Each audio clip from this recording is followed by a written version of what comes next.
තව කල් තියෙනවනේ කියලා අදිනවා. ඊට පස්සේ ලං වෙද්දී දැන් කල් නැහනේ කියලාත් අරිනවා.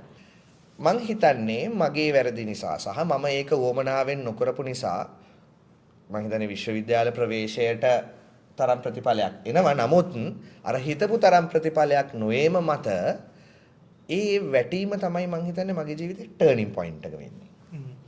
ජීවිතේ මම දැනට මගේ ජීවිතේ මම ටර්නින් පොයින්ට්ස් දෙකක් දකිනවා. පළවෙනි ටර්නින් පොයින්ට් එක ඕක. එතනදී හරි. දැන් හැමදාම උඹ හිතන් ඉන්න විදිහට උඹේ කටට කෑම වැටෙන්නේ නැහැ. දැන් එතකොට ඔයාගේ පාත් එක හදාගන්න ඕනේ කියන ඒ ඇම්බිෂන් එක එන්න ගන්න ඔතනින්. ඊට පස්සේ තමයි ආරයිට් මම මේකත් කරනවා. මම තව ඒ කියන්නේ පාත්ස් දෙකක ඩුවල් පාත් එකක් මම පික් කරගන්නවා කියන එක මං හිතන්නේ මගේ ඔළුවට එන්න ඇත්තේ ඒකත් එක සෙකන්ඩ් ඔප්ෂන් එක විදිහට ලෝයරින් මම තෝරගන්න ඇත්තේ මම හිතන්නේ එතන යම් පසුබෑමක් වෙච්ච නිසා. එතකොට මේ මම